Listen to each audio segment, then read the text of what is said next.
Hello, fellow Tyrians. Reddish Sam here, and I just wanted to take a look at the changes that Anet has made for World versus World. And if you're not aware, this past Tuesday, Arenanet released their quarterly update, and it has basically improved all game modes across the board, whether you're in PvP or PvE. They've improved dungeon rewards for one, and brought it kind of back up. And basically, everybody across the board is really happy with the changes they've made, and this and that includes World versus World. So first off, I want to take a look at the reward tracks, which is basically something that PvP has had for quite a while now, and it's pretty much the exact same thing.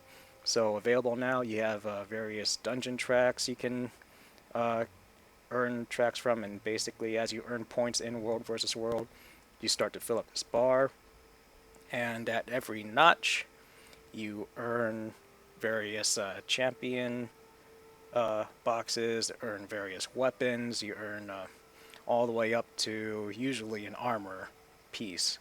And these are repeatable, um, and you can get them from various areas of the game. So all the dungeons, pretty much, though some are locked for now.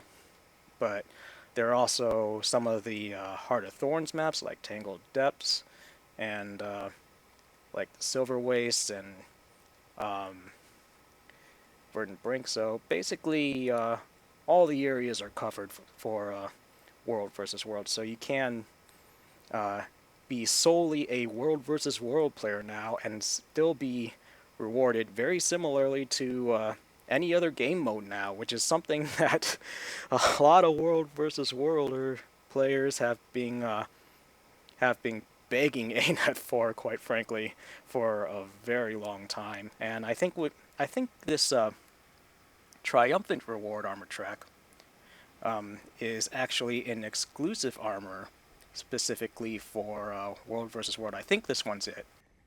Maybe it's not. I'm pretty sure this is, though. But either way, World versus World apparently has its own exclusive skins now that is, we had exclusive weapon skins from the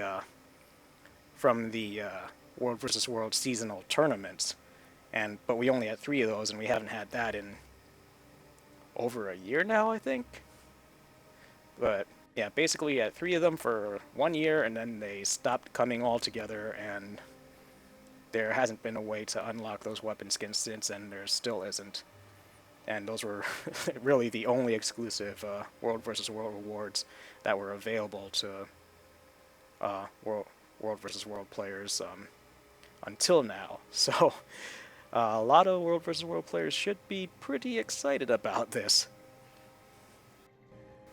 And other than the reward tracks, we also have rank and abilities. So as you earn points in World versus World, you gain rank. So as you can see, I have nearly 3,000. I'm a platinum recruit, so I've played a lot of World versus World, though I've taken a break in recent weeks, but I'm probably going to be coming back. And even with all of these rank abilities filled, I still have nearly 2,000 points left. But anyways, we got a new ability this past Tuesday, which is the Provisions Master, and basically it in total costs 35 points, and it unlocks this portable vendor. So basically, you open up the first rank, and you in this first slot you get to purchase the portable provisioner from any outfitter, and it allows you to purchase siege weapon blueprints from anywhere. So basically, move this to the side. You can just go to this vendor at whatever your home borderland is, the outfitter merchant, and you can buy the permanent portable provisioner. And I've already purchased it, and I've put it in my shared slot so all my characters have access to it. But basically, you can, wherever you go, you just click on it. Oh, it closes the first vendor, but it opens up this vendor window, and you can buy all the blueprints you need.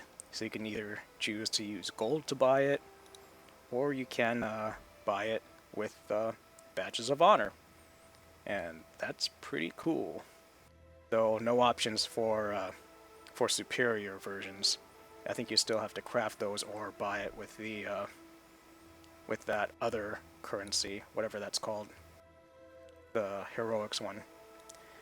But eventually you can also unlock all the supply, all the traps and tricks, the siege disabler, and you can also unlock any food and consumables, various utility consumables.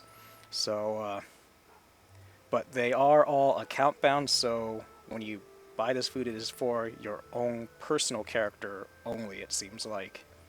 Doesn't look like you can buy any trays or any feasts or anything to share with the rest of your Zerg or group or Havoc squad or whatever you're running with. So only food and only consumables for personal use, but still you have access to all of them, and you don't have to use up inventory slots to fill up with different foods depending on what you need.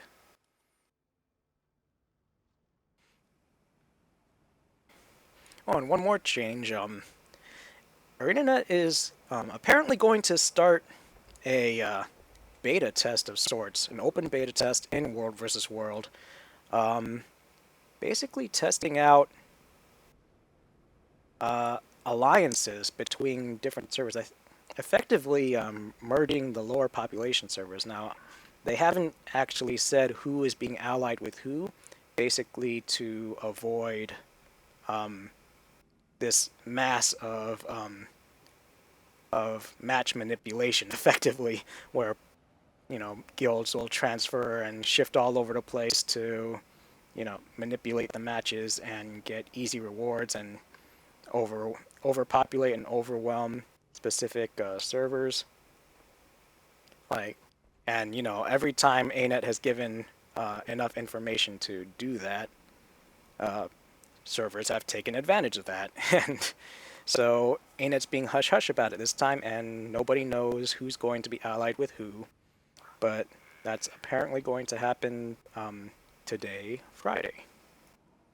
So I'm quite curious to see how that goes. I'm not sure if my server is going to get allied to anybody. I'm on tier 3 server, so we're definitely lower population than the tier 1 and tier 2s, but at the same time we're relatively high on the scale, so I don't know if that means we'll get allied with anybody or not.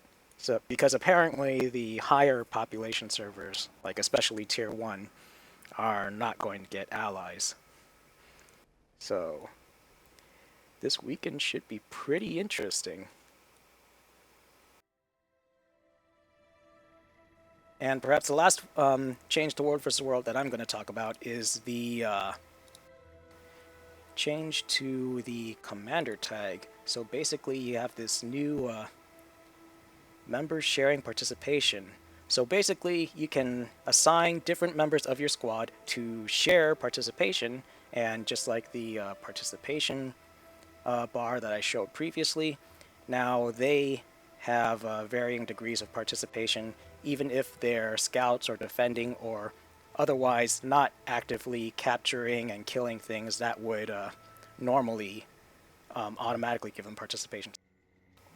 So that's all for now, folks. Hope you enjoyed the video, and guess I'll see y'all next time.